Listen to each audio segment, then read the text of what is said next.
adventures! Let's go find Fremine at his camp!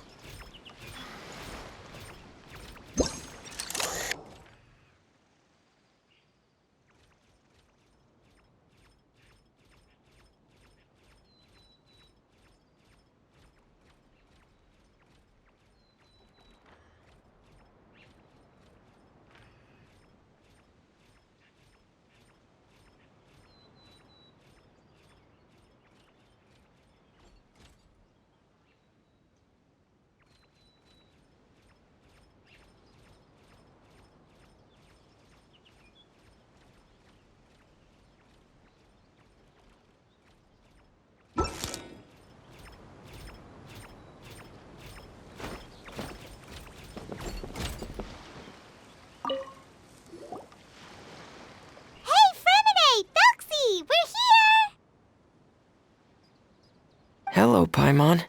Hello, traveler.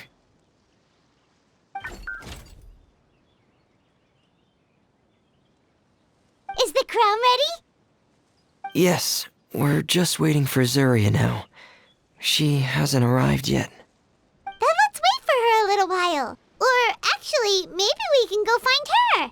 It's not too far from here anyway. Didn't she say she just lives on the hill over there? Hey, traveler, Paimon.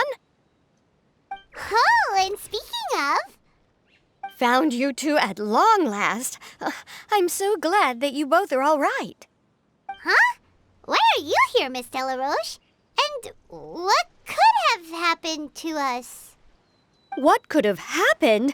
That water imp Telькси, of course. After I gave you that commission the other day, I began to get worried and went asking about the boy that went missing. Oh, that? We've got it all figured out now. The boy you heard about was just Fremine. Even the missing fish was his fault. Don't worry, we'll help you get the fish back as soon as we're done with this job. Oh, sorry about that. I've been diving in the area recently. Huh? Fremine? Diving? No, that's not what happened at all. I've heard a completely different account. What I was told is that about a month ago, a child tied a bunch of heavy seashells onto his body and walked into this open stretch of water. He never came back. What could that be if not that water imp's work? Are you sure? 100% sure. I've confirmed the account with several veteran fishermen I know. The child was only 8 years old. His name was Lescaut. Lescaut d'Estray. Wait, Lescaut d'Estray? Yeah, that's the name. They say the family took on the name after moving to the city from a place called Stray. Anyway, his mother is a pretty famous art dealer, while his father passed away from an accident many years ago. Well, naturally, his mother was devastated by the incident and fell terribly ill. It's said that she left the court of Fontaine, and no one knows where she's gone. It can't be, right? Lescaut d'Estray? Zuria d'Estray? It must be some sort of a coincidence?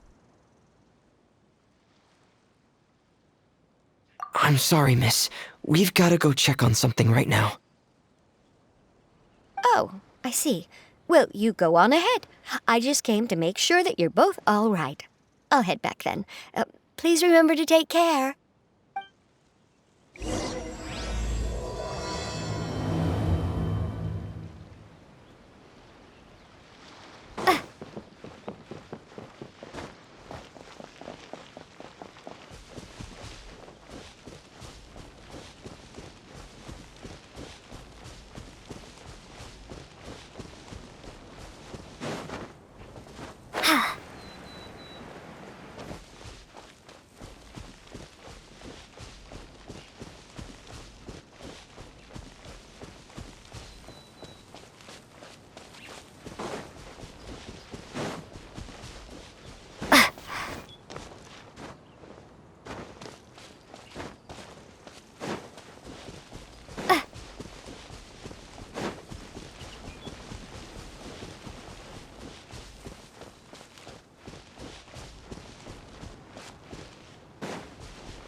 Who are you? I have a patient here who needs quiet bed rest. Please leave us be unless you have anything urgent to report.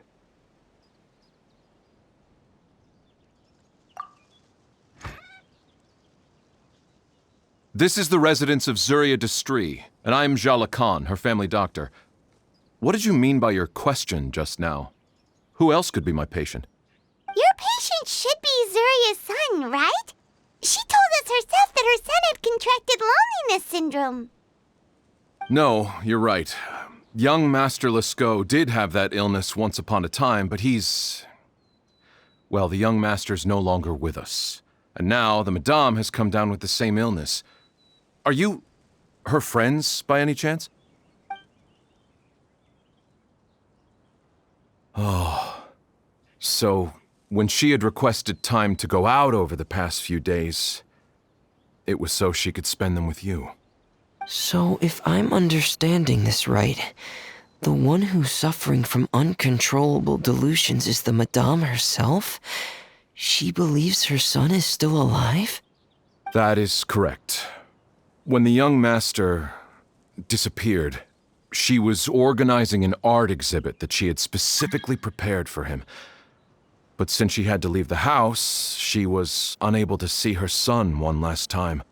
That might have been the trigger for her regret. Or perhaps the family's fall into loneliness and grief was inevitable as soon as the old master passed away. First the son, and then the mother. But how could that be? She really looked like she had a handle on everything.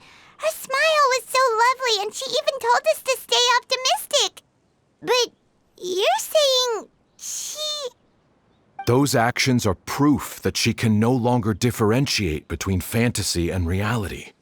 Then all the other things that she told us about her son, were those fake too? No, those were all real. Although they were all things that happened before the young master left us for good. Madame's time has just never moved forward since his passing. I see. So after her son left, she created a fantasy world where her son was still with her. She was looking for a way to cure his illness when she ran into us. She has been in a good mood the past few days, even humming a song when she returned from her stroll. She even began discussing with me the idea of using deliberate guidance to ease the illness. It was all going well, until last night. She spent a whole night staring at the shell the young master left behind, and the words that he had inscribed onto it. Then she broke down once more. I prescribed some sedatives, and she's currently resting. But then what should we do? How can we help her? There has to be something we can do. Don't panic, Paimon. Even though this is a devastating piece of news, we must all calm down first. What should we do? I need to think.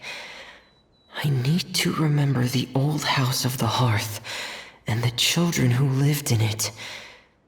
Those patients, and what their doctors said back then.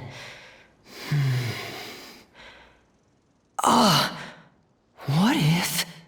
Dr. Jalakan, have you seen a picture book? The Madame should have brought it back with her. Are you thinking about trying the guidance therapy she talked to me about before? It's worth a shot. I'll go get the book. Yes, this is it. That's right. If what Dr. Jalacan said was true, the past few days have been very helpful to Zuria, so we should complete this journey. We need to show her that her child has found a happy ending in the world of her dreams. But wouldn't that just make it harder for her to accept reality? One must first face reality before accepting it. The Madame has been crushed by her feelings of grief and can no longer bring herself to face reality. Our first priority would be to get her out of this state. Right.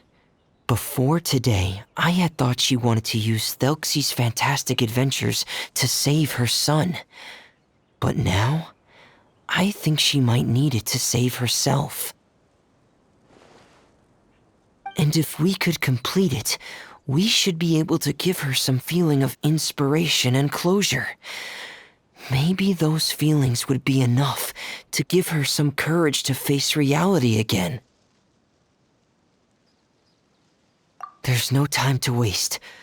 Let's set off right away.